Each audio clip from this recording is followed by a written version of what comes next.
श्री स्वामी समर्थ. जय जय स्वामी समर्थ. बाळा, आज जर तू हा संदेश ऐकत असशील तर या संदेशामागे एक गुपित लपलेला आहे आणि ते तुला आज कळणार आहे. त्यामुळे हा संदेश शेवटपर्यंत ऐकून घे. मध्येच सोडून जाण्याची चूक करू नकोस, नाहीतर नंतर वेळ पण परत येणार नाही. स्वामी म्हणतात, बाळा, आज मी तुला वेळीच सावध करत आहे. अजूनही वेळ गेलेली नाही. डोळे उघड आणि नीट लक्ष दे. खूप दिवसापासून तू चिंतित आहे. काही काळजी आणि तुझे अपूर्ण राहिलेले काम यामुळे तू खूप परेशान आहेस. पण बाळा, ज्या गोष्टीमध्ये तुझी काहीही चूक नाही, त्या तुझ्या हातात पण नाही, त्या गोष्टीकडे कशाला लक्ष देतोस?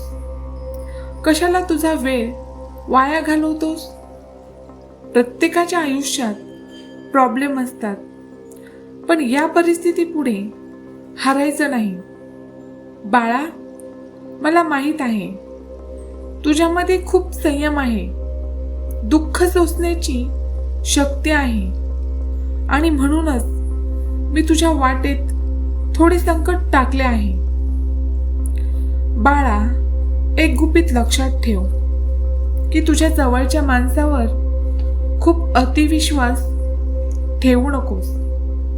ते तुझ्या मनाचा विचारच करतात असे नाही. तोंडावर गोड बोलतात आणि मनात हेवा ठेवतात. म्हणून तुझ्या कितीही जवळच्या माणसाला मनातले गुपित सांगू नकोस. तुझ्या मनात काय चालू आहे हे कुणालाच कळू देऊ नकोस. बाळा, जसे रात्र झाल्यावर निसर्ग शांत होतो ना, सगळीकडे शांतता पसरते, तसे शांत होऊन काम कर. योग्य वेळेची वाट बघू नकोस. जेव्हा वेळ भेटेल तेव्हाच सुरुवात करून घे. आज करू, उद्या करू असे म्हणत बसू नकोस. आज जरी तुला तुझे काम छोटे वाटत असेल, पण या लहान कामातूनच तू मोठा बनशील.